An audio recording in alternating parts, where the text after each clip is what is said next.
Guys, girls and guys, welcome. Going live again while working. As usual, I will let some of my old content run at the time. I'm going to be rather quiet, but I'm ready, and you can talk to me at any point. Feel free to ask questions in the chat. Feel free to point out whatever you want. If you want to deep dive into some of the topics that are covered with the content, or if you want to discuss other stuff, like whatever. For those who don't know, thanks for my language. My name. I'm from Austria in Europe. I'm running a marketing. I'm here to help SMBs to learn and grow and make more money. Like, what are the basics and informations that would be helpful to you guys or girls at the beginning to not have to make costly mistakes on, and only talk if someone is in the chat and wants to know something specific. And at the same time, I want to be able to teach you something, so I let my old content run where you still get information, learn something. So with that, I'm going to jump right into it and get going on well in a web accessibility perspective. There we go. Way too many designers use the H1, H2, H3 structure and so on as design elements instead of structuring it for readers. So I'm very curious about the accessibility aspects. I've had interviews in German for my German speaking channel with our national certification, are blind, who have any issues like can't see or many different things, to make the web as accessible for them as possible. So I'm always eager to learn about blind spots that I might have had. So I hope you guys are as curious as I am, and let's go through it. How keyboard traps impact web accessibility. Discover how keyboard traps affect accessibility and learn practical solutions to create barrier-free web navigation. Written by Team A11Y Collective. I hope I pronounced the name correctly. Link to them will be in the description below. Imagine trying to navigate a website where you can enter information but can't move to the next field. Or perhaps you've opened a drop-down menu but can't escape it. Frustrating, right? These situations, known as keyboard trap on keyboard navigation, whether due to motor impairment, temporary injuries, or personal preference, these roadblocks can render websites completely unusable. According to the 2024 WebAIM Screen Reader User Survey, lack of keyboard accessibility remains one of the most problematic issues on the web. Surprisingly, this problem has persisted largely unchanged for the past 14 years.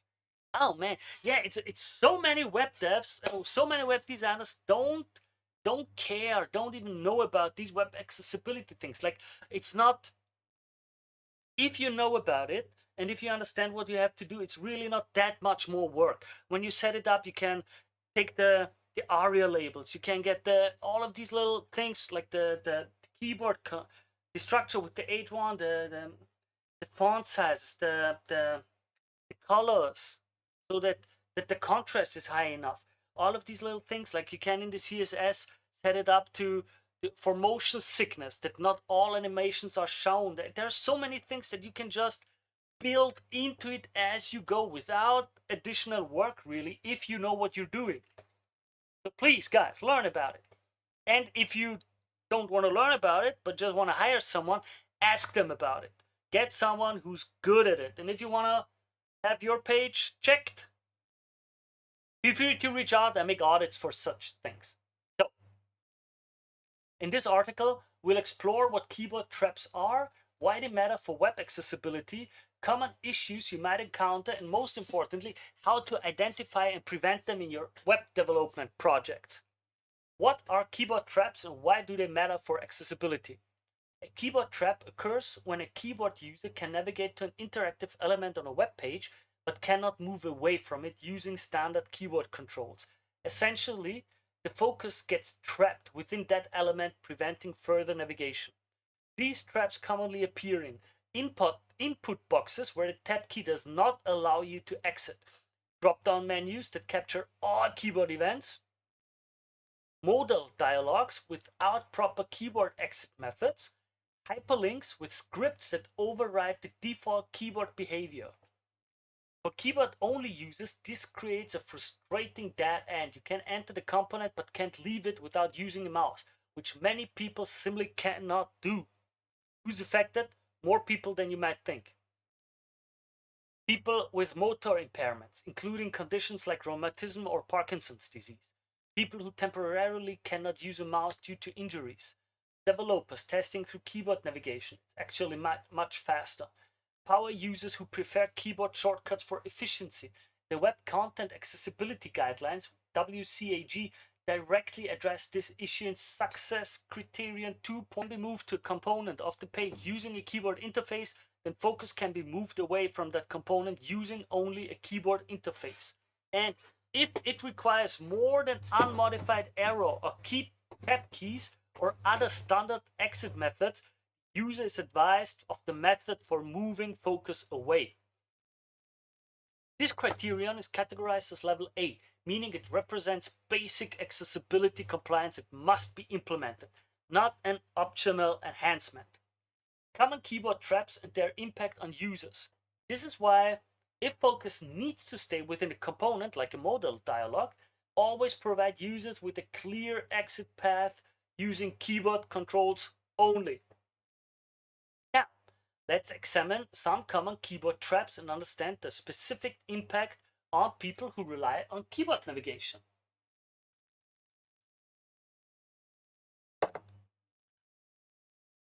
Custom UI controls. Native HTML elements like button are fully equipped with built-in keyboard interactions by default. Users can navigate it using the tab key. So why don't developers always use buttons which have these features baked in? The reason is often that developers look and behavior that might not match the specific design or interaction flow the developers envision. Well, I mean, you can customize it through the CSS. So, like, but all right, cute. Let's go on. I personally have seen more issues with people using frameworks and finished elements and not knowing about accessibility and just copy pasting stuff and using like page builders and stuff where these things are just not implemented. So that's my take on it. However, this customization comes at a cost. When developers create custom UI components, such as drop-down menus, modals, or navigation elements, they sometimes inevitably introduce significant accessibility challenges, including keyboard traps. Without proper focus management and keyboard control, users can become stuck in a custom component, unable to navigate to other parts of the page. Imagine a modal dialog that opens when a user clicks a button. If the modal disables all interaction outside of itself and doesn't handle keyboard focus properly, unable to close the dialog or move focus away from it, resulting in a frustrating experience. Just as a simple example, you would usually implement something like the escape makes the modal go away, just as an easy example. So to avoid creating keyboard traps in custom controls, use semantic HTML elements. Whenever possible, rely on native HTML elements like button, A, and input, because they come with built-in keyboard controls that work automatically. And if you're building custom components, ensure to mimic the expected behavior of those elements. Ensure proper focus management.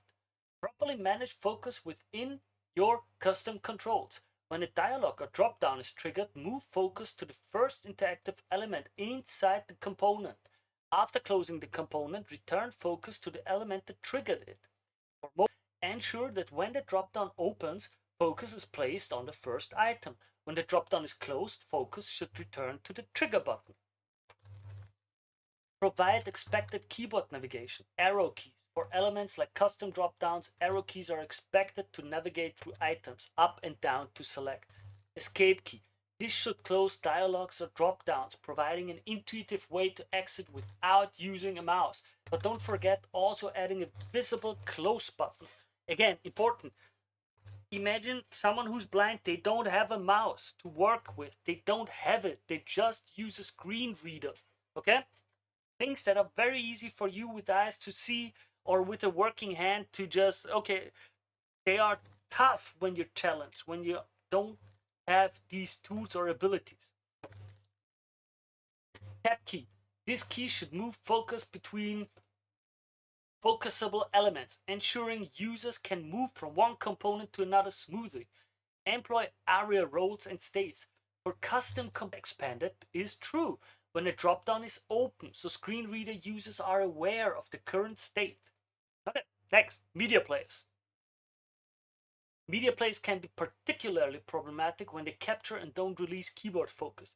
Many video players implement custom controls that intercept all keyboard interactions, leaving keyboard-only users stuck within the player control. When this happens, users are often forced to take drastic measures like refreshing the entire page just to continue navigating, losing the place and having to start over. Some embedded players, for example YouTube, have single key commands for play, pause, full screen, and more. These can interfere with screen reader software. Solution: always preserve the fundamental tab and shift tab functionality in media players, even when implementing custom keyboard controls for playback. Users should be able to enter the player control, interact with them as needed, and then smoothly tab away. Continue exploring the rest of the page. You can disable YouTube embed keyboard shortcuts by adding a query string segment to the embed URL. That's interesting. Form elements. Date pickers and other complex form components frequently create keyboard traps. These elements often capture all keyboard events rather than just the specific keys needed for the functionality. When a keyboard user opens a date picker, they may find themselves unable to exit using the standard tab or escape key. Solution: limit event capturing to only the specific keys needed for the component's functionality. For example, arrow keys for navigating within the calendar, enter for selecting a date, escape for closing without selection. 2.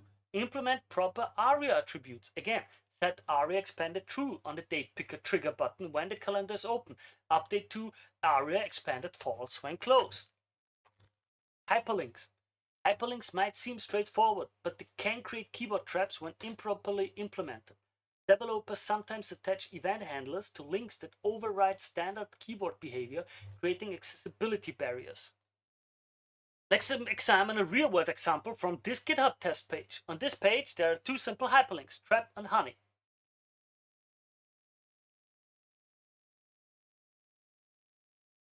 Good. There are two links on this page. If you're using a keyboard, you won't be able to get to the second link. The key down event has been used to open a new window. When a person using a keyboard attempts to move focus away from the first link, the key down event will be triggered and the resulting function will be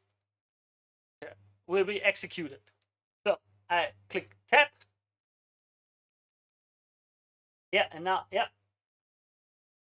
True. And now whenever I get, okay, cool. When I get on trap, it immediately brings me to this page. I can't get to the honey. Again, I click on tab.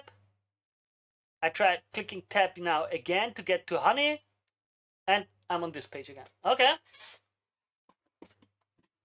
That's what I mean. And now imagine, what if you're blind? How do you want to solve that problem now? When a keyboard user focuses on the first link trap and attempts to navigate away using the tab key, something unexpected happens. A keydown event triggers the opening of a new window and prevents focus from moving to the next element. This behavior effectively traps the user, making it cumbersome to reach the second link, honey, using keyboard navigation alone. The user might try shift plus tab to reach the honey link from the other direction, but at this point they're basically just hoping for the best. The problem occurs because the developers attach a JavaScript event that hijacks the tab key standard behavior. Solution: respect default keyboard behaviors. Avoid using event.prevent default on key events like elements in a sensible sequence in the HTML. Avoid excessive use of tab index attributes that can disrupt natural focus flow. Let HTML's built-in focus ordering do its job. Okay? Provide clear instructions for custom interactions. If a component requires unique keyboard controls, explain them clearly. For example, press escape to close this dialog, or use arrow keys to navigate the calendar. How to identify keyboard traps on your website.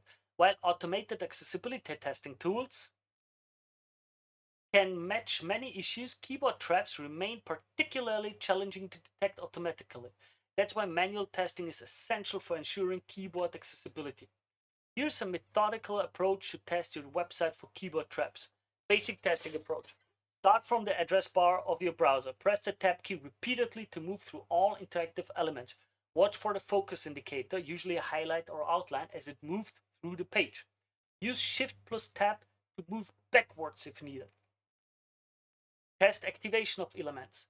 Enter key for links and buttons, spacebar for checkboxes, radio buttons and sometimes buttons, arrow keys for select menus, sliders, and custom widgets.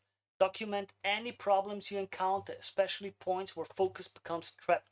Return to the address bar by continuing to tab through all elements or by using Shift plus Tab from the first focusable elements. Next, pay special attention to these common trap locations. Component tab, modal dialogues. What to watch for? Can you close them with escape or reach the close button with tab? Custom dropdowns. Can you exit the dropdown after opening it? Media players. Do video controls release focus after interaction? Date pickers. Can you tap away after selecting a date? Keyboard trap versus poor keyboard navigation. It's important to distinguish between these two problems. Keyboard trap, you cannot move focus away from an element at all using keyboard navigation. Poor navigation, you can eventually escape, but interaction is difficult or confusing. Or I would even say unpleasant or cumbersome in an unnecessary way. Both issues need fixing, but true keyboard traps are more severe as they completely block user progress rather than merely hindering it. Really, I remember I had interns many years ago in an organization where I worked who had sight impairment. That's what made me realize the importance of this whole issue, because seeing someone who can't see, one was blind, the other just had very, very bad eyes, using like a screen reader that would zoom in, I think 500 or 800 percentage. And watching them work on the computer, I realized how if it's not designed well, many things that they could be doing become really cumbersome. So that's just my personal take on it. So, best practices for preventing keyboard traps. Preventing keyboard traps starts with awareness and proactive planning. Here are some best practices to ensure your websites remain keyboard accessible. Design with keyboard users in mind. Always approach your page with this fundamental question: how can I navigate this page? That already during setup phase, during designing and development, everything becomes smoother and easier. Follow these key principles. Use native HTML elements like button, select, and input, which come with built-in keyboard accessibility. No extra work required. Test custom components thoroughly, especially when building custom UI components. Implement proper focus management for components like modals and ensure there's always a keyboard escape mechanism, also in some way that the user knows about. Document keyboard shortcuts clearly for users. Test regularly throughout development and don't wait until the end to check for keyboard accessibility. Absolutely. Use proper resources to help you. Learning proper accessibility techniques is essential. Our accessibility code course, of course, okay, now they're gonna plug their own thing, but that's good. If you don't have a clue about it, look at the official pages, take a course, it's worth it. Can teach you how to identify and prevent common accessibility issues during development. For existing websites, consider professional website accessibility audit to identify all accessibility barriers, including keyboard traps.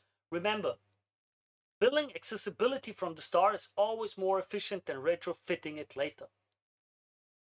Take your accessibility skills to the next level with our accessible code course, okay?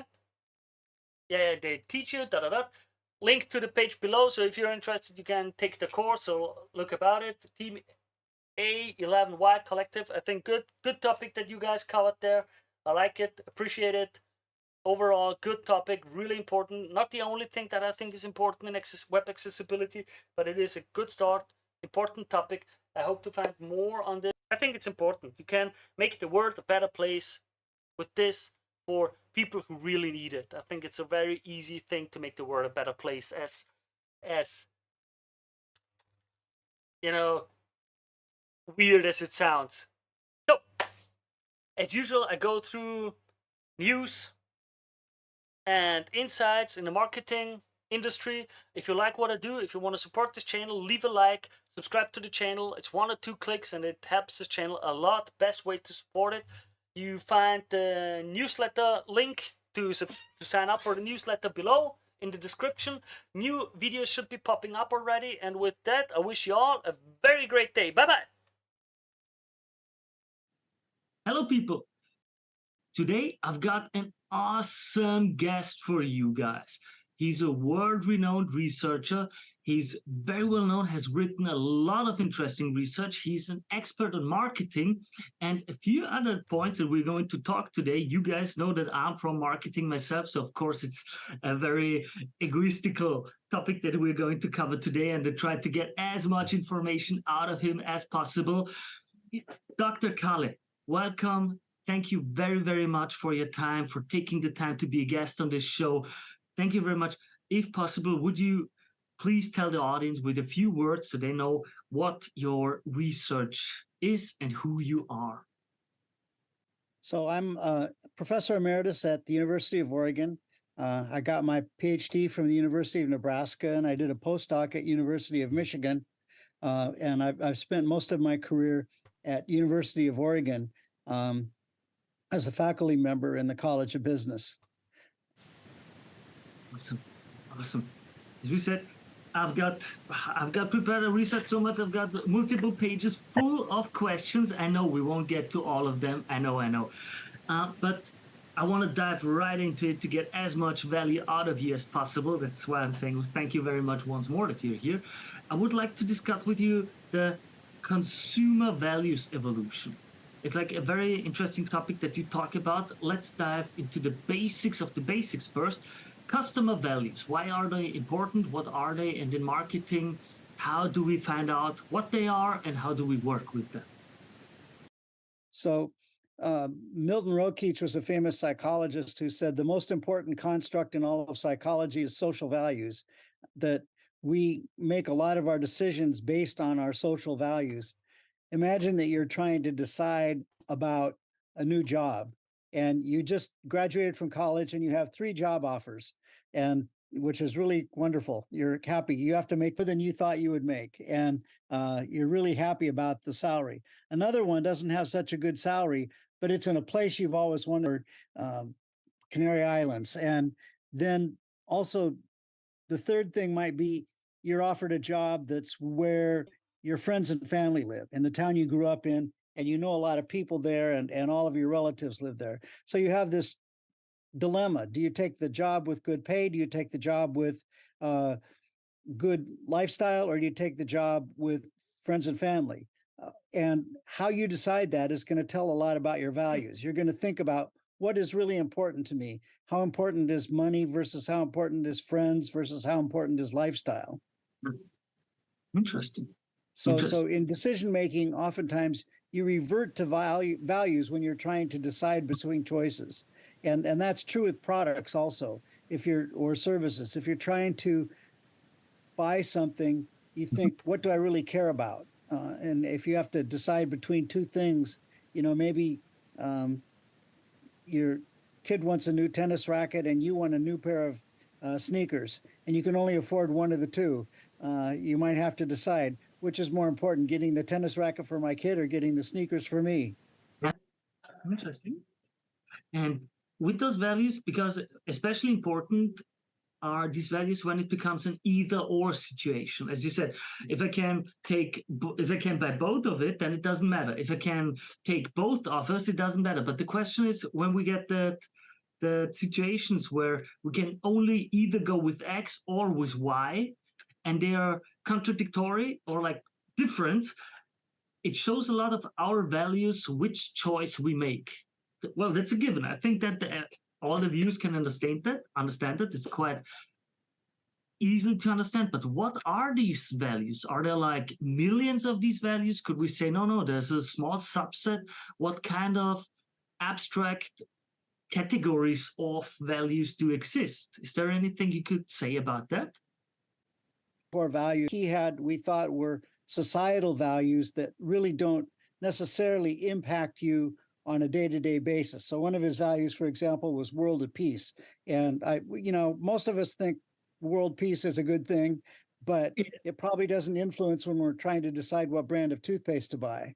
Yeah.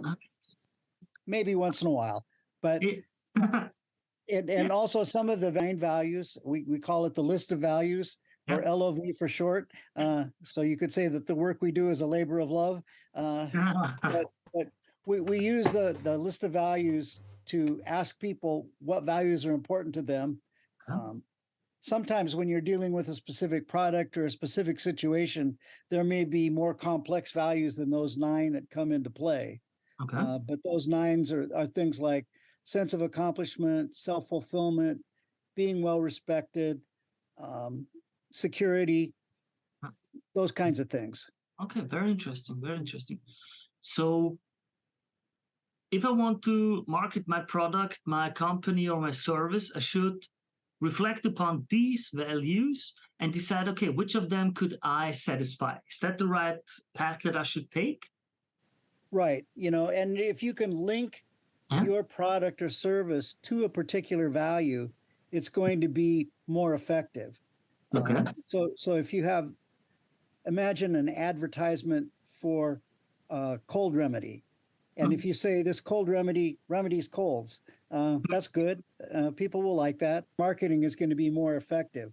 So if you can say you value motherhood and this cold remedy will make you a better mother, then this is the motherhood cold remedy.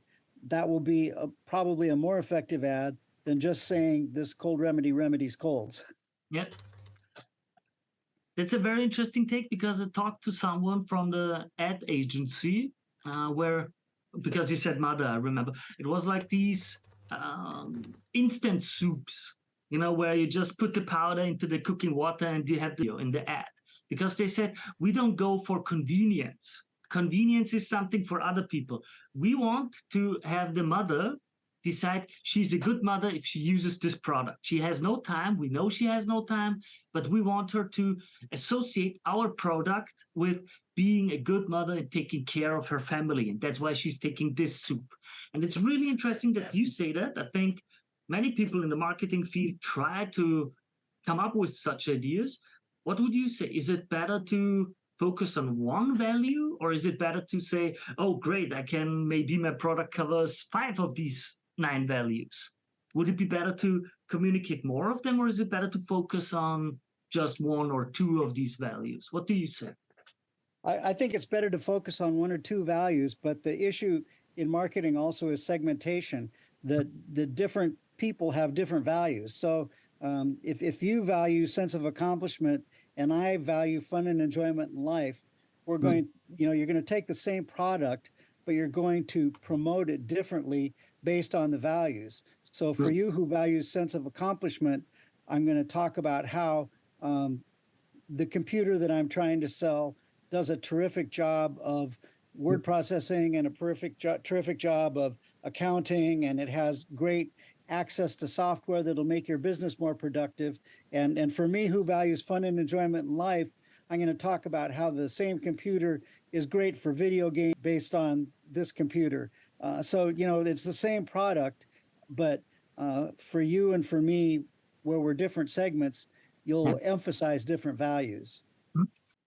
There, we're already knee deep in it because it's so interesting to talk with you about it. I've got an interesting question there, because as I take it, with the digitalization, the social media, and how ads have changed and how the whole marketing field has changed, it's become easier to target the different segments with the different ads and the different messages. For example, if you compare 20 years ago, you put a TV ad out and it's at 8 p.m. during a movie, and whoever sees it, sees it. Nowadays, we can segment it better with, okay, this ad is going out only for females. This ad is going out only for males between 20 and 30 years, and so on. So do you see changes in the marketing field because of this digitalization? Is the segmentation easier or harder? Or what do you think about what it's become like, the changes in the last 20 years or something like that? Yeah, well, certainly segmentation can be more complex. Now, markets can be extremely segmented. You see this in political campaigns where they literally will figure out what your most important issue is and what your stand on it is, and then send you an ad saying, this politician agrees with you on this issue that you think is so important, and ignore everything else.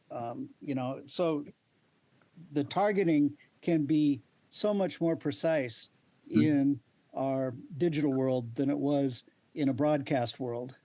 Yeah, it's also well, and there comes then the creative question, because instead of doing one ad, as you say, in these political campaigns, for example, you create 200 ads for these 200 different segments, and each of the videos or texts or pictures presents another point that is made for each of these segments. It's really interesting, really, really interesting with the values, as you say.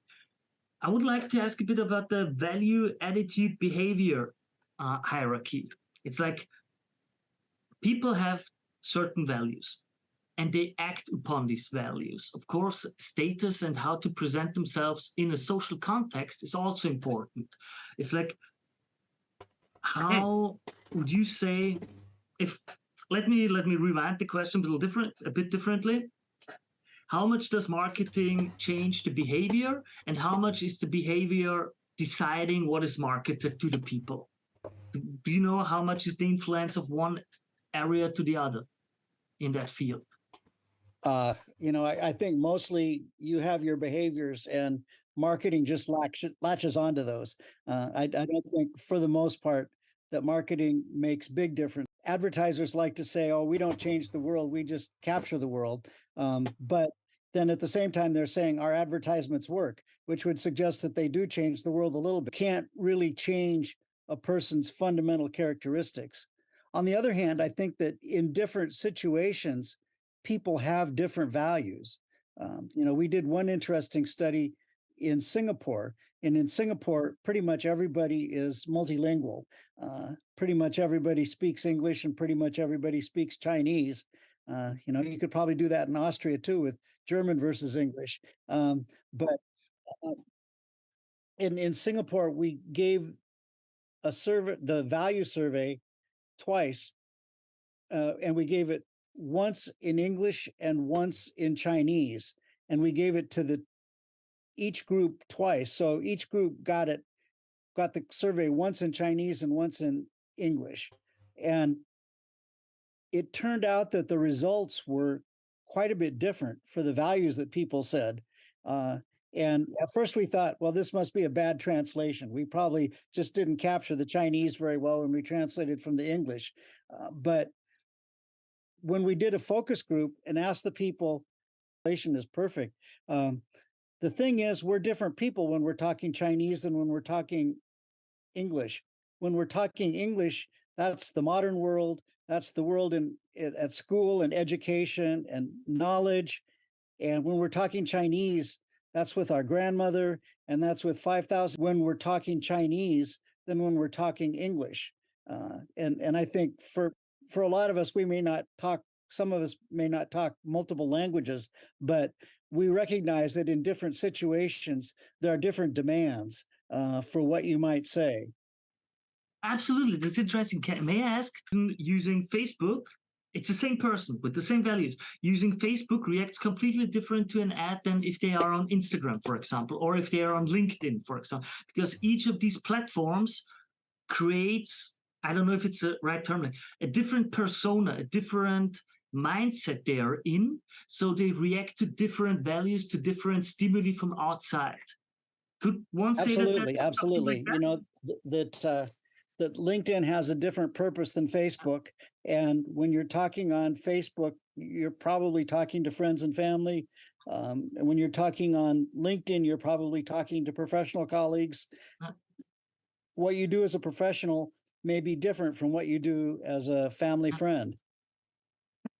Interesting, because and you also go into research on my topic or in my industry, what's going on, so I react to, for example, a vacation picture very different, because I'm not in the mindset to filter these things out. I'm looking for something else. So that's a really interesting of framing. How do I frame how do we catch the person in the right frame of mind to make them accessible for the ad that or the message, the marketing that I want them to take? And how do these values that they react to change depending on the situation they are in? That's a really interesting question. Is there any way to find that out, test that, anything like that? Any research, any suggestions from your side? Well, I certainly think that you can investigate what the context is and what's going on. Um, you know, one of the things that we've looked at is celebrity marketing. Oh, And when you're using celebrities, certain celebrities kind of trigger certain contexts or certain activities. And if you can, again, have the celebrity match the values that you're trying to promote, that can make the ad a little bit more effective. yeah, where it's again, it has to fit together. What happens if I don't find a good match? Well, I Like, think you're wasting the communication if you don't have a good match. okay, That, sometimes people like using, for example, very attractive women in ads. yeah, And there's no doubt from the research that using an attractive woman draws attention to the ad. mhm, But if the thing that you're using to get attention detracts from the value you're trying to convey and the information you're trying to convey, then you're fighting against yourself in the ad. If you're selling a product that's a beauty product, it makes sense to use an attractive model. One thing to get attention is actually distracting from the message that you're trying to get across. okay. That's a good lesson. That's a good lesson to not just care about attention, but to make sure that the attention you gain matches the value that you want to send to the viewers, to the audience, that they connect on an emotional level with the right value that you want them to perceive your product or your service to be fulfilling. That's interesting. Because usually, as you know, I don't know if you know, I'm sure you know it. Usually it's like, oh, you just need attention. You just need attention. That's the important thing. Just make sure you get the attention. Everything else comes from alone. That's why your research was so interesting to me, where it was like, nah, it's not just attention. You need to make it align with the proper value. And that was a really interesting paper. Really, and then for Yeah, the viewers that don't know, for the viewers oh, I that was going don't to say know, please. there's a concept called the hierarchy of effects. Yeah. And the idea of the hierarchy of effects is that you have several hurdles you have to get over. It's like running a race. And Mm, you've got to get people's attention. Absolutely. If you don't have their attention, nothing else matters. But then you mm, also have to have them understand what you're saying and agree with what you're saying. And then they have to be committed to act on what you're saying and have a way to act on what you're saying. So, and any given ad has a lot of different things that it has to accomplish. mm. I remember I've had that. I remember where volunteered for a charity organization for a while. They like a food bank. They get donations for food and give it to poor people. And they had the issue for years that the message was accepted. The people liked the project, the organization. They thought it was cool. It was super. Everybody was on the side, but they could not make the people remember the name of the organization. They could not, no matter what, they viewed the ad. It was like, oh, they're Okay. cool, they're great, everything. Yeah, awesome, awesome. And when you ask, what's the name of the organization? Oh, I don't know. Oh, I forgot. Like really, really, really, they had struggling hard because even the companies that donated food to them didn't remember the name of the organization. So it was a bit because there are huge organizations in Austria that are like everybody knows them, and then as like with Google, it's like, oh, I Google something and then it becomes a word where even if you use something else, you still use Google. And that same was with the charity organizations here that you just use. Here it's the Caritas, and no matter what you do, if you're a charity, you're called Caritas, and that's just it. And they really struggled with that. So getting your own brand and your own name out there is important, really, really important. And I wanted to ask you, you made the difference between the vals and the LOV. Would you elaborate a bit on that for the people that have not read your paper research or not that well versed in the theory of marketing? What are these different things? Vals is another way of measuring values that is popular in some circles in advertising. I think it's a good approach, and I like it, but I think that the way that they measure vals is not as lifestyle questions that don't get at the core values. So lifestyles are important, but I think you need to distinguish between what is a core value and what is kind of a fading attitude. Okay.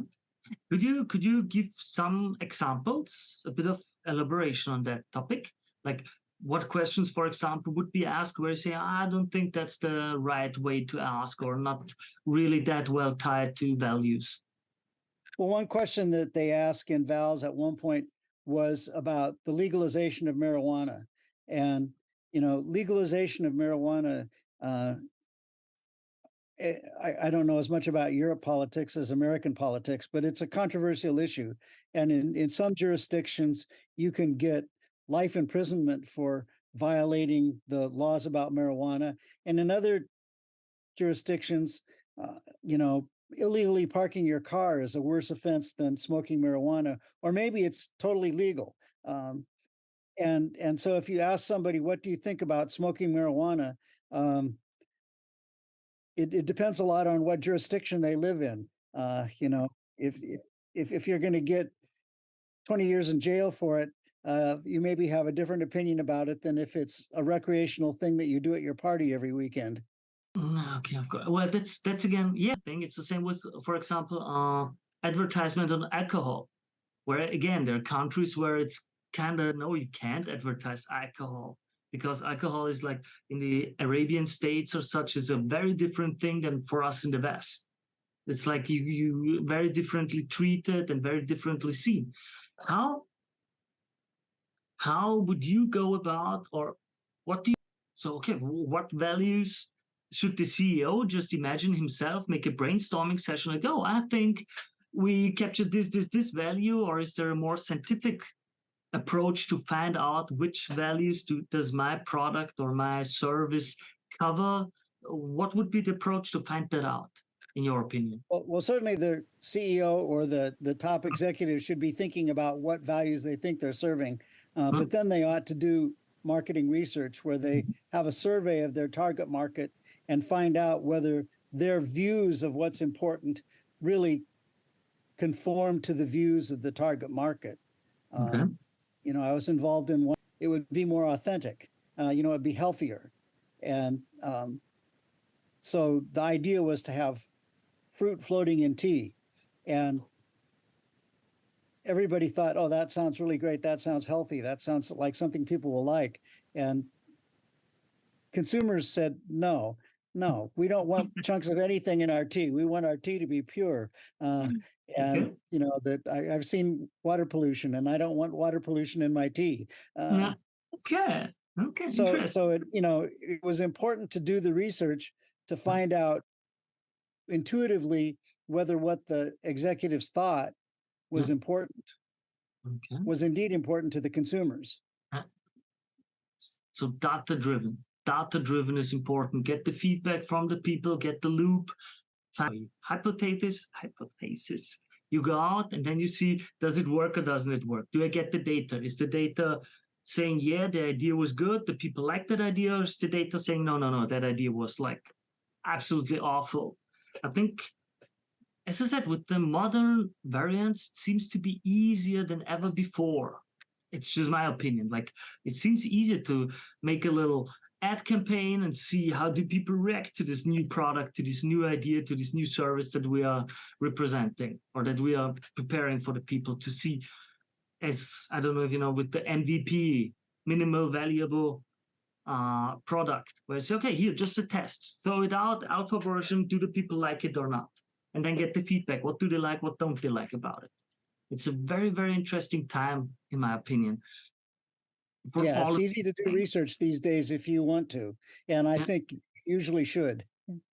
Yeah, it's Do you think people or companies do enough of this kind of research in your experience? I think some companies do, but probably on average, companies don't do as much research as they ought to find out exactly what people think. Okay. Okay. Do you any idea why?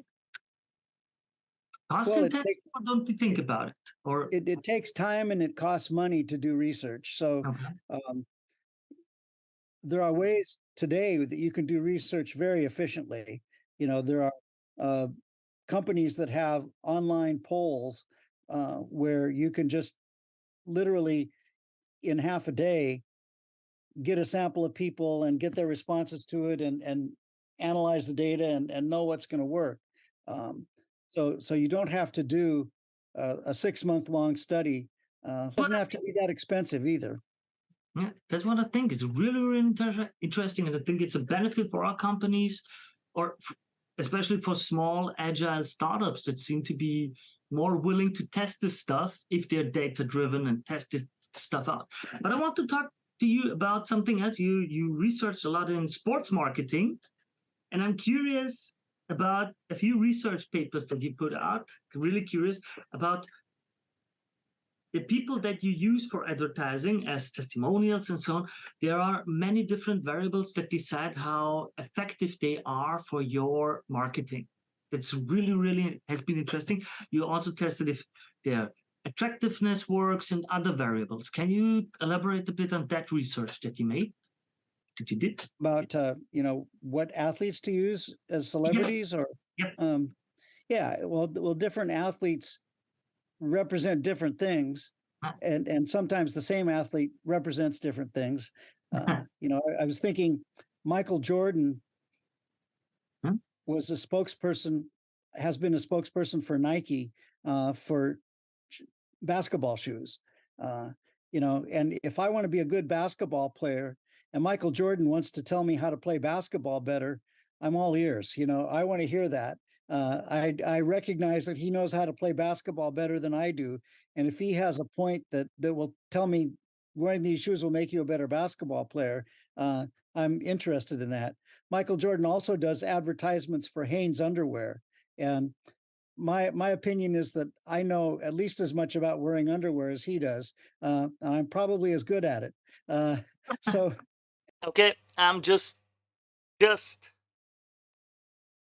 okay. Just a short little break from the video because I gotta show you something I just realized. Let me flip to the other mode just so you can see it. Yep, there you go. Just what I realized, or I saw something that it works and it really works. Just look at this. Okay, just a test post on it.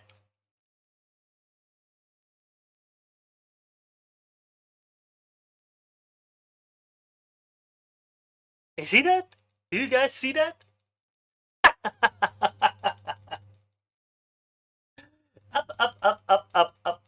Up.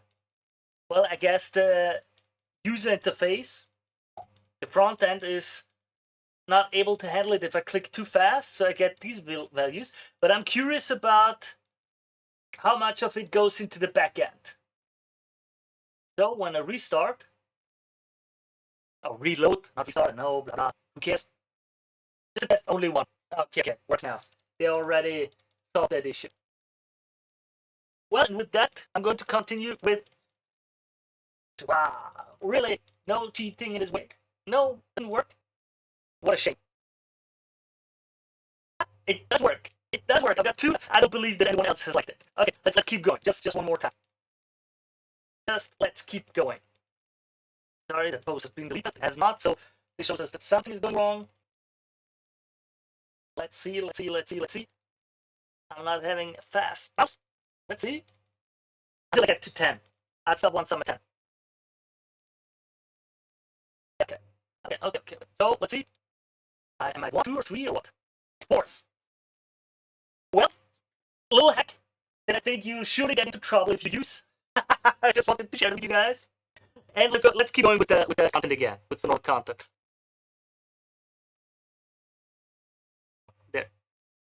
There you go.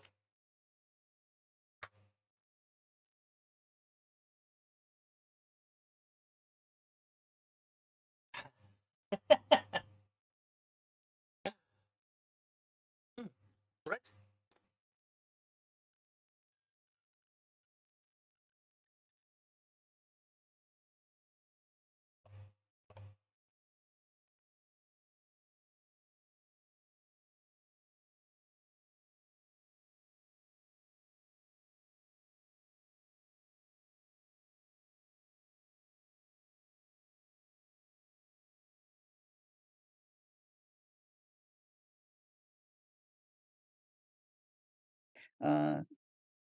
Then all of a sudden you're thinking, no, I don't really like this. So you almost have to have experienced a microwave to know what it can do and what it can't do. And once you know what it can and can't do, then you can talk about Is arbitrary. Can I say, oh, we're just gonna decide for our company, for our product, our core value is X, and we're gonna do the marketing for X no matter what the product is? Or is it like, no, there are specific things where it just does not work? Well, there definitely are times when a particular value doesn't work for a particular product. Okay. There are times when you just are not going to succeed by trying to say something happens when it doesn't. With just shouting enough. You just need to invest enough money. You just need to shout enough to make the people believe whatever you want to say. Repeat the lie often enough, and it becomes the truth. And that's why now that I'm able to talk with you, I would like to find out what is your opinion on this approach in marketing. Yeah, well, to some extent, repetition does Mhm. drive home a point, and to some extent, you can influence what people think about things, but there is a limit to how far that can go. Okay. Interesting. And do you have any advice for the people in that field for clear communication of those values? Do you have any way to say, well, we found out this way, or this little trick works well to communicate values, to connect a certain thing to a certain value? Or is it just trial and error? Yeah, Or is there I more think like when a you're formula? creating your ad, have your value proposition very clear. What is the value that you're hoping your product will serve uh, on an abstract level? What is the core thing that somebody thinks is really important that you believe your product is trying to serve? Sure that your ad follows that thinking. Mhm. That's cool. I gotta ask, how did you get into the field of marketing research? Personally, I'm curious. How was your journey into that field? I'm curious. Yeah, well, I started out studying psychology, and actually, my degree is in psychology, and then I became interested in consumer psychology, partly because I thought it was really interesting to look at how advertisers try to influence psychology, how advertisers try to reach people, and I thought a lot of the most practical attempts at changing the world are done by advertisers, sometimes for important topics, sometimes for seemingly trivial topics. Although, what is a trivial topic? If you're an executive at a company that sells something that people think is silly, but it has a huge market value, the economic consequences of it can be great. Interesting takes. True. It's true. Absolutely true. Yeah. And so from psychology, how to marketing, like just to jump over, was there a specific moment or was it like gradual? Uh, there was sort of a specific moment. I started out, my first two jobs were in psychology departments, teaching. And I think I discovered that marketing was doing really interesting things, and that maybe the type of psychology I did was more related to business than to psychology in general. And I'm still interested in general psychology, but um, applying the general psychology to a business context, I think gives a chance to test it more rigorously. I think I personally think it's a great absolutely, as you said, a right field. Many people don't know that basically the I should say it like the invention of marketing was by psychologists. It was, after all, I think, from Freud. I don't remember anymore if it was a nephew or a student or something, but it was someone who was closely connected to Freud and used the ideas of psychology and subconsciousness and such for purposes of selling products and making brands work. So that's how marketing started back then in the USA. That's how this word became even used. It's really, really interesting how intertwined psychology and marketing are. Whenever I talk to people seriously in like a consulting session or something about marketing, it's always, oh, but all of that is this psychology. You're talking about psychology all the time. It's like, yeah, good marketing is psychology plus data mostly. And then there's the sprinkle of creative stuff around it. But it's very, very grounded in data and psychology. So it's really Well, interesting to talk about that. there is also the economic aspect. So, marketing is more than just psychology, but psychology is a really important part of it, I believe. Tell me, I'm curious about a lot of companies, a lot of marketing right now is going into these green fields, SDG, and so on, the sustainability, da da da. What do you think about it in your research? What did you find about these topics, about the sustainability marketing? Well, How do just from a point of view as a human being, I think we need to be talking about sustainability more. That it's going to be an important topic as time goes on, and so I'm eager to promote that. And some lack of sustainability is caused by marketing.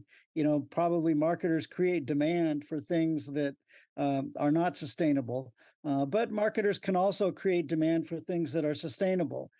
I think as marketers, we have a responsibility to try to produce good products that are good for the earth and good for people. Um, and we don't always do that.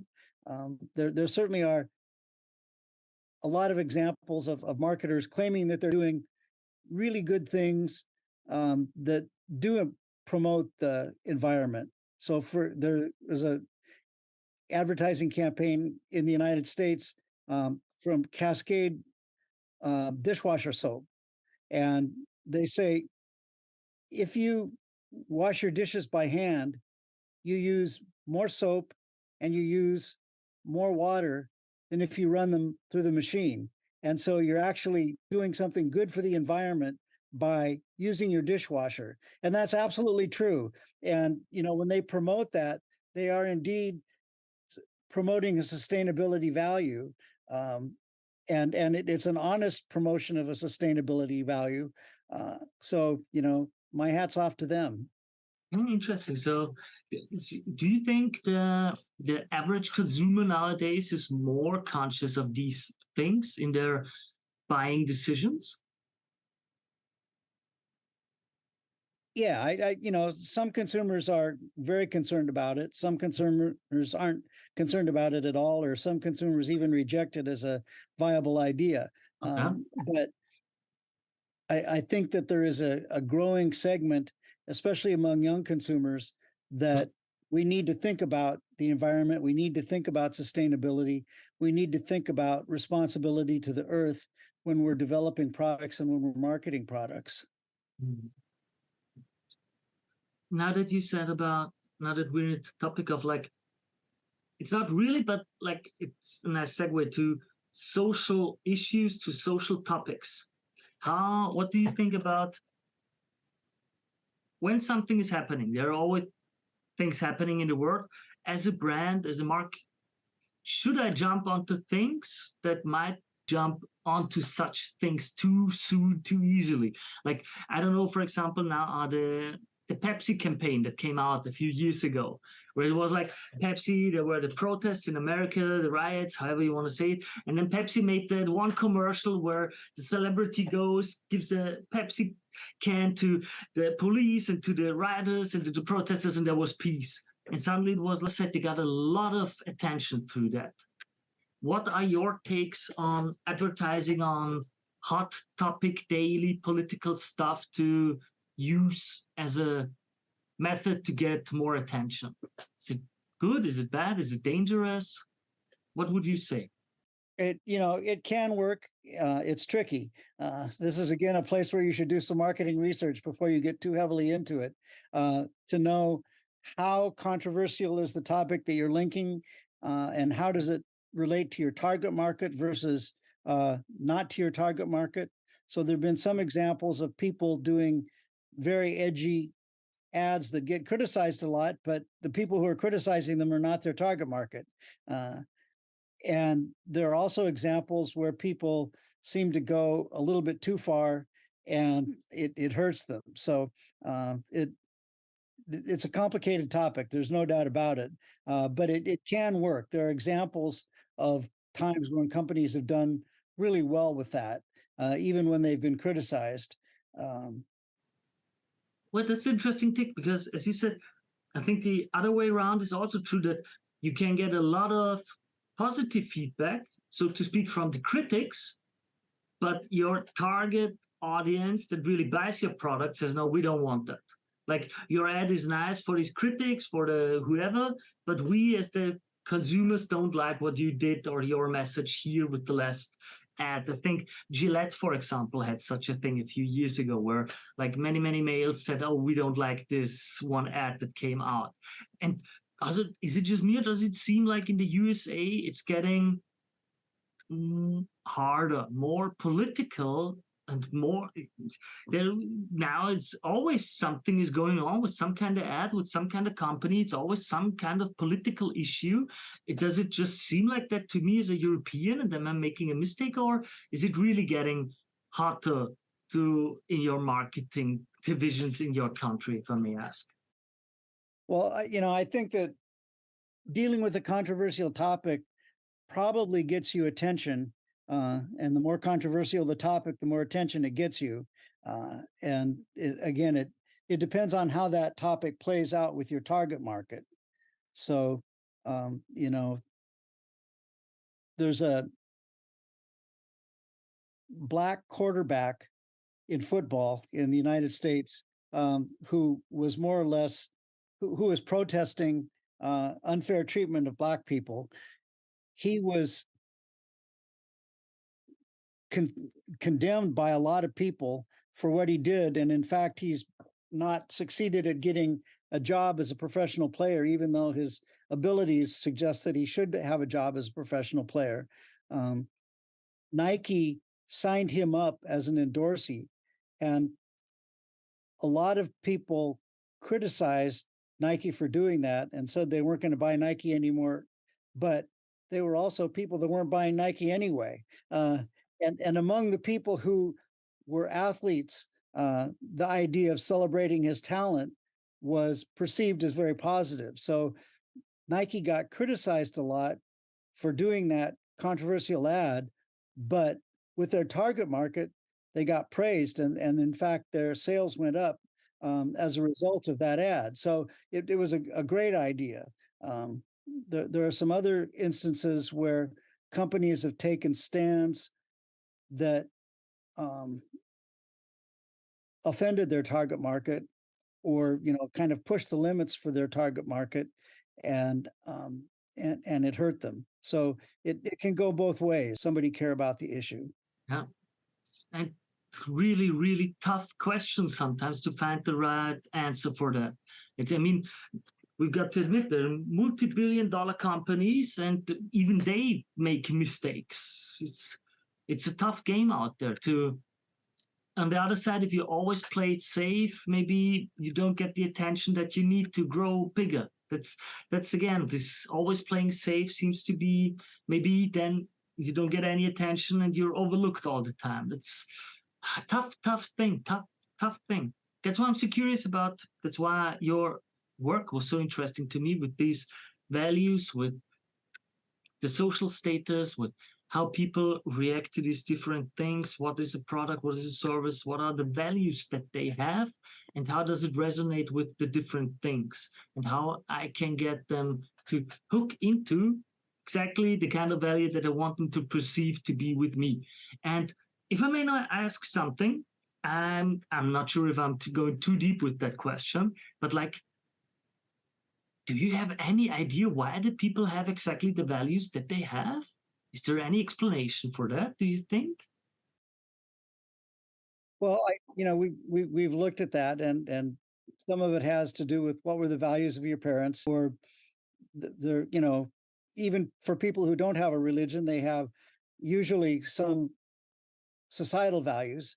I think religious and non-religious people agree that murdering folks is not a good thing in general. I mean, there are a few people that disagree with that, but for most of us, we have sort of a set of civic values that we share. You have, and other people, you observe what other people have, and you're trying to get along in the world. Groups, for example, you graduate from college and you go to work in a corporation. You notice that the values are different among corporate executives than they are among college students, and you may modify what you think based on that. Um, but you're always trying to summarize what are the main values of the world around you so that you can succeed in the world around you. Um, and but So there I is, it's important to adapt to the tribe that you're with. After all, you need to have some kind of semblance to the values of the tribe that you're around with, because you need them to accept you in some kind of way to survive. Would that be a good take on that? Yeah, that's a good example. That's a good um, description. And of course, many of us are in several different tribes. So you know which tribe matters the most, and uh, when does one tribe matter and another tribe matter? It's an interesting topic to pursue for the future. Absolutely. And talking about the future, is there any research you're working on, any book you might be writing, anything we can expect from you in the future?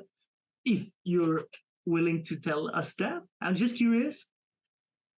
Uh, well, right now I'm working on a project on services marketing, and Oh, what is important in services marketing. And our concept is that emulation is really important in services marketing. That if you're promoting a service, you ought to display what it is that's important about your service in a way that people are reminded, oh yeah, that's why I like this service. Oh yeah, that's why I care about this. hmm. May I ask there? Now I'm curious. I'm a bit curious. If I try to pinpoint, okay, what is the important part about my service? Should I go for a negative or a positive? Should I say, for example, it's important to protect X, or is it better to gain Y? What works better, the positive or the negative pool, and how? And should I concentrate even as a service on these 9 values that you have listed before? That for by the way, for the people who watch this video, down in the description below will be the link to the papers, to the work, so you can read about it in more detail, so that you don't have to re-listen to this again and again, because it's really interesting papers, really interesting topics. I think it was more than valuable to me to read that and to learn that. So sorry, I'm talking so much. Let me ask again. Should I go with the positive or the negative, usually on average, or do you say completely different? Depends. I think in general the positive works better in the long run than the negative. Okay. That usually people are looking for cues about what they should do. Interesting. It depends on what you're trying to accomplish, but in general, I think the positive is better than the negative. Okay. Okay. Interesting take. Interesting, interesting, interesting. Really, really interesting. There was a lot that you talked about that I will have to reflect upon, because it's really, really tough. A lot of market research, a lot about the values that one has to go through, that you have. Because I'm working with a few startups every now and then, and it's like, oh, what is your target audience? Oh, we don't know. Well, what is your, what is your perfect customer? Oh, we don't know. And it's like, what are your values? Oh, we don't know. Well, what do? Oh, we've got product X. So the question is, how do you translate product X to the human need, to the human needs that the human has to communicate well? And that's the next step, to communicate well. Listen, product X gives you or helps you with value Y, this and this way. And then to communicate it effectively in the market where a lot of people want to communicate and send messages.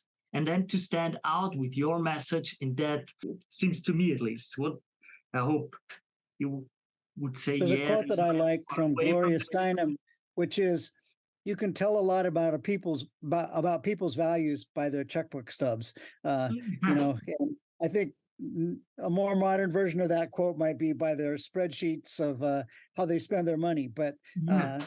the idea is that what you do with your money tells a lot about what you think is important as a human.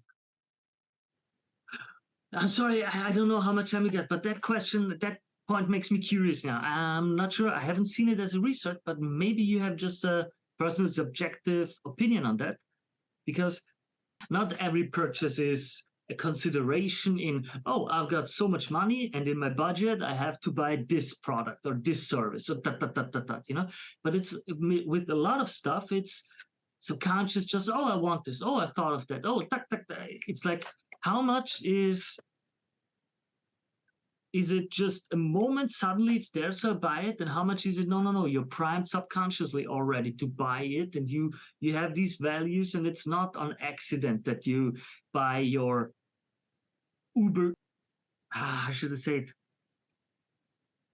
It's not on accident that you're in another club again partying, or that you're again drinking out, or that you're buying books. Even if you, for you as an individual, you think, oh, it was just I was walking around at the store and I saw this. It was an action. It was a price game thing. I wanted to take it, and to you it seems like a impulsive thing. But how much of that is really already hard coded into you because of these values, and how much Are still driven by your core values. That if you're getting things on your shopping list and you do not have fresh strawberries on your shopping list, but you walk past fresh strawberries in the store and you think, oh, those look really good. You probably have some value for having fresh fruit, and you decide to buy things in the season when they're available. So I and a lot of times you do something once very consciously, and then after that you do it, you just repeat. So, how much time do you spend reading the labels of products to know exactly what's in them? You don't do that every time. Most of the time when you go to the grocery store, you just grab whatever it is off. Does this have ingredients that I like? Does this have the ingredients that are good for me? So I think even when you make impulsive decisions, sometimes they reflect core values that you have. I don't know how much time you've got. Are you already on, or can I ask a bit more? Because I don't want to put you into a troublesome position. Yeah, go ahead. Okay, great. Because you just reminded me of something. Because a store company from Austria, like big, one of the four major companies. And an interesting aspect was the question of, why do people use your product? Like it was an in-house brand thing.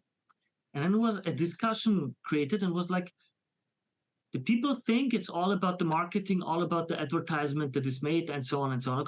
Of course, marketing tells you it's the marketing. The company does the ads, so they want this to work. And when I talked to some of the customers, because I set up shop door there, and I made like a little bit of, hey, I want to ask you something. Can I write down your name and your opinion and so on? It was like many of them just used this kind of brand for like butter, or like, butter, the food store, for, because they grew up with that brand. So no matter what the ad says, no matter what the marketing does, it just, their parents bought this product. Now they're used to this taste. And so they're lifelong customers now.